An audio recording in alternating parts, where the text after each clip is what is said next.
Discípulos, siguiendo los pasos del Maestro, con Josué Sánchez. Un saludo, que el Señor os bendiga. Bienvenidos a un nuevo programa de Discípulos, siguiendo los pasos del Maestro. Con todos vosotros, aquí un servidor, Josué Sánchez. En el programa anterior estuvimos respondiendo a algunas preguntas que pueden surgir en referencia a la influencia de Satanás en los hijos de Dios, debido a una serie de programas que vimos. Y mencionamos que al ser un tema en el cual ha habido tanta mala enseñanza en el mundo evangélico, pues ha dado lugar a creencias erradas que no son para nada bíblicas. Así que estuvimos trayendo luz al respecto. Concretamente vimos si un cristiano puede estar poseído o atado por demonios, y también respecto a si un cristiano puede estar bajo maldiciones familiares o generacionales. Hoy vamos a responder a una última pregunta, que es si puede un cristiano ser poseído u oprimido por un demonio de enfermedad.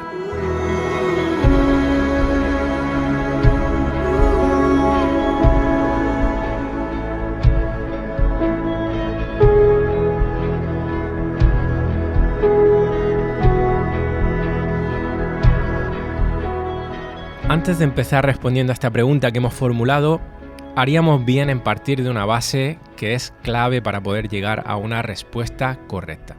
En primer lugar, es necesario dejar claro que Dios no ha prometido que viviremos en este mundo sin enfermedad y aflicción. Al contrario, Él nos llama a confiar en Él en medio de las aflicciones del tiempo presente. Jesús dijo: en este mundo tendréis aflicción. Yo creo que es bastante claro aquí el Señor Jesús, y esto obviamente debido a la entrada del pecado en el mundo.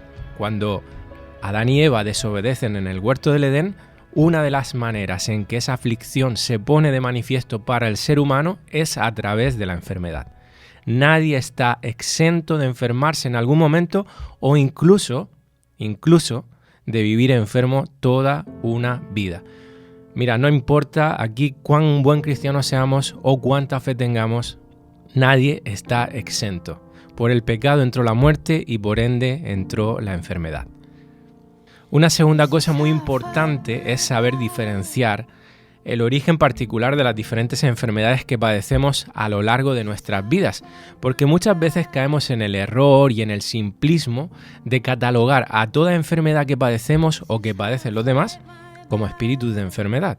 Por eso es que en nuestras oraciones andamos reprendiendo a todo espíritu de gripe, de coronavirus, de cáncer, por poner algunos ejemplos. Realmente hay diversas causas que originan las enfermedades.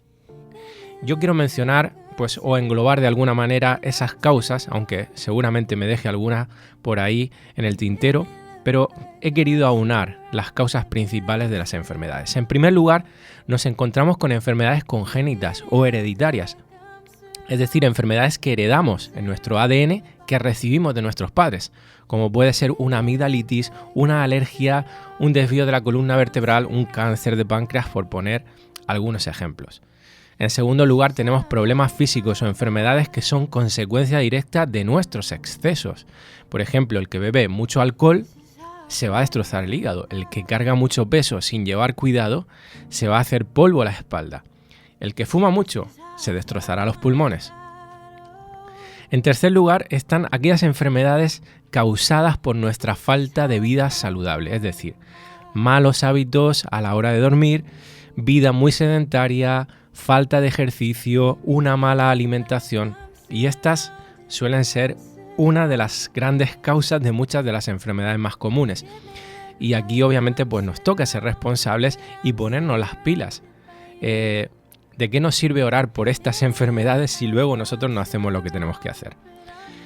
Hay más, tenemos aquellas enfermedades causadas por contagio o por infección de virus, bacterias, etcétera, como por ejemplo el coronavirus que estamos viviendo en la actualidad. Pero también tenemos el propio deterioro que con el paso del tiempo sufre nuestro cuerpo y nuestro organismo. Todos los cuerpos, por mucho que nos cuidemos, se deterioran. Cada segundo que pasa estamos muriendo un poquito más. Aunque suene un poco duro, pero es la realidad. Y ese deterioro natural del organismo en ocasiones se manifiesta en diversas enfermedades, con irregularidades, trastornos, enfermedades. Hay veces que uno tiene las defensas bajas.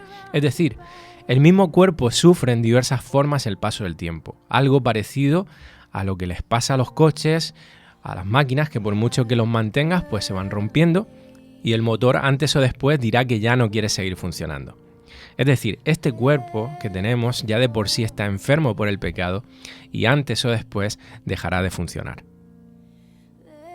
Ahora bien, hay una última causa que por supuesto no podemos ignorar y que encontramos en la Biblia, y es el hecho de que a veces la enfermedad es traída por Satanás. Vamos a ver algún ejemplo bíblico, pero ¿por qué menciono esto?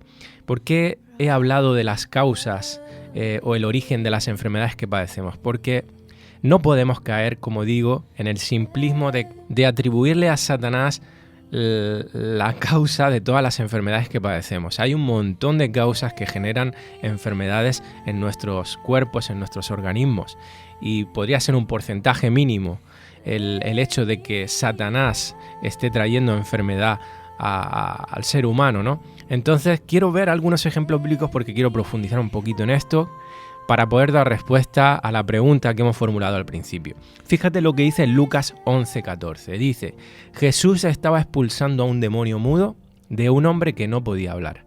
Tan pronto como el demonio salió, el hombre empezó a hablar y la multitud se asombró.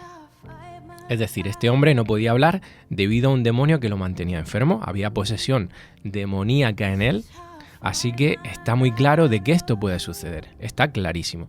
Pero quiero que veamos otro ejemplo en el que también hace alusión a Satanás como el causante de la enfermedad en una persona, en concreto en una mujer, pero con matices diferentes. La historia se encuentra en Lucas 13, versículos 10 al 16, lo he querido leer en la traducción lenguaje actual porque la Reina Valera aquí no es muy acertada la traducción. Cuando tú vas al interlineal en griego te das cuenta de que no ha sido muy bien traducida. Dice: un sábado Jesús estaba enseñando en una sinagoga. Allí había una mujer que tenía 18 años de estar jorobada. Un espíritu malo la había dejado así. Fíjate en este detalle, la había dejado así y no podía enderezarse para nada. Cuando Jesús la vio, la llamó y le dijo: mujer, quedas libre de tu enfermedad. Otro detalle aquí, de tu enfermedad, no dice de espíritu o de demonio. Jesús puso su mano sobre ella y en ese momento la mujer se enderezó y comenzó a alabar a Dios. Me voy a saltar un par de versículos para llegar al 16. Dice que esta mujer, dijo Jesús, vale mucho más que un buey o un burro, hablando con los fariseos, porque es descendiente de Abraham. Si Satanás la tuvo enferma durante 18 años, otro detalle aquí importante, la tuvo enferma durante 18 años, ¿por qué no podría ser sanada en un día sábado? En este caso no estamos viendo una liberación demoníaca, no nos confundamos, estamos viendo una liberación de la enfermedad. Esta mujer había sido esclava a esa enfermedad, es decir, ella no podía enderezarse. Por lo tanto, su columna estaba atada, digamos, a esa enfermedad. Pero no es que ella estaba poseída por un demonio de enfermedad, sino que en un momento Satanás toca la espalda de esta mujer y la deja encorvada, y ella se queda así por 18 años. Entonces llega Jesús y obra la sanidad en su vida, enderezando su espalda, e identifica a Satanás como el autor de esa enfermedad. ¿Por qué? ¿Porque Jesús culpaba a los demonios de todas las enfermedades? No, sino porque Jesús, siendo plenamente hombre, pero también plenamente Dios, tenía la capacidad divina de saber que 18 años atrás Satanás había atacado a esta mujer en esa manera. Esta mujer no estaba poseída, solo necesitaba un milagro de sanidad y fue sana en ese momento porque así tenía que ser para la gloria de Dios. Así como sucedió con el ciego de nacimiento en Juan capítulo 9, versículos 1 al 3, dice: al pasar Jesús vio a un hombre ciego de nacimiento y le preguntaron sus discípulos, diciendo: Rabí, que significa maestro, ¿quién pecó, este o sus padres, para que haya nacido ciego? Respondió Jesús: no es que pecó este, ni sus padres, sino para que las obras de Dios se manifiesten en él. En este caso, los discípulos observan dos causas posibles para la enfermedad de este ciego. Una era o que él hubiera pecado y como consecuencia Dios lo hubiera castigado, o que él había heredado la maldición de sus padres. Y vemos cómo Jesús en esta ocasión dice que ambas suposiciones eran erradas. Este hombre nació ciego, dice el Señor, con un propósito, la gloria de Dios. Porque un día Jesús se iba a glorificar en su vida obrando un milagro de sanidad. Es decir, este hombre nació ciego con un propósito, el de ser un día sano y manifestar ese milagro para la gloria de Dios delante de muchas personas. Y esto nos da un gran indicativo de por qué a veces Dios permite enfermedades en nuestras vidas. Quiero rápidamente volver a la pregunta inicial, que era: ¿puede un cristiano estar poseído u oprimido por un demonio de enfermedad? La respuesta es no. Mira, hay un detalle concluyente que encontramos en los relatos de las liberaciones de espíritus de enfermedad a lo largo de todo el Nuevo Testamento, y es que ninguno de los casos fue de personas nacidas de nuevo, es decir, de cristianos. Como ya vimos en el anterior programa, los cristianos no pueden estar poseídos ni atados por demonios. Yo creo que eso quedó bastante claro. Tenemos que diferenciar una vez más la posición de ser hijo de Dios a no serlo, porque hay una diferencia enorme en muchos aspectos. Ahora bien, encontramos en la Biblia situaciones en las cuales Dios se usa de Satanás como instrumento para traer enfermedad a la vida de algunos de los suyos, pero siempre con un propósito, como todo lo que Dios hace para su gloria. Esto nos puede romper la cabeza un poquito, pero es lo que la Biblia nos enseña y nos muestra. Vamos a ver un ejemplo de esto yendo al personaje de Pablo. En 2 Corintios 12, 7 al 10 dice: para que la grandeza de las revelaciones no me exaltase desmedidamente, es decir, para que no me enorgulleciese por todo el conocimiento que tengo, me fue dado un aguijón en mi carne, un mensajero de Satanás que me abofetee, para que no me enaltezca sobremanera. Respecto a lo cual 3 veces he rogado al Señor que lo quite de mí. Y me ha dicho: bástate mi gracia, porque mi poder se perfecciona en la debilidad. Por tanto, de buena gana me gloriaré más bien en mis debilidades, para que repose sobre mí el poder de Cristo. Por lo cual, por amor a Cristo, me gozo en las debilidades, en afrentas, en necesidades, en persecuciones, en angustias, porque cuando soy débil, entonces soy fuerte. Fíjate, porque aquí hay una enseñanza tremenda, pero aquí vemos que hay un mensajero de Satanás que estaba molestando a Pablo de alguna manera, que él lo menciona como aguijón en la carne, como algo que en su cuerpo le estaba produciendo mucho malestar, mucho dolor. Se cree, muchos teólogos que han estudiado esto, porque es un misterio el tema del aguijón, se cree que ese aguijón es una enfermedad y que, entre otras cosas, Dios le puso a Lucas a su lado, uno de sus grandes colaboradores a lo largo de todo su ministerio, que recordemos que era médico. De hecho, Pablo, en una de sus epístolas, le menciona como el médico amado.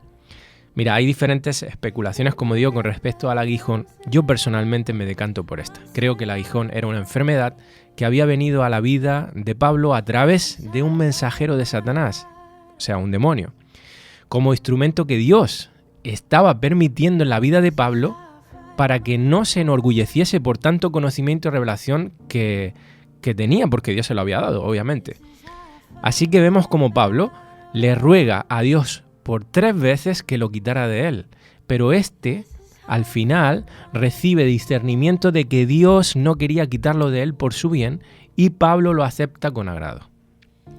Lo cierto es que los planes de Dios y sus pensamientos se escapan a los nuestros, y Dios se usa de todo cuanto quiere para sus propósitos, incluso del mismo Satanás y de los demonios. A Job le pasó algo parecido, solo que en su caso esa enfermedad luego fue sanada, pero en el transcurso la enfermedad llevó a Job a tener una mayor comprensión de la gloria de Dios. Así que Dios se glorificó en su vida por medio de ese dolor, por medio de esa aflicción. Yo creo totalmente en un Dios que puede sanar cualquier enfermedad, porque es todopoderoso, porque es bondadoso, pero ¿y si no somos sanos después de haberle pedido o rogado a Dios con fe en oración?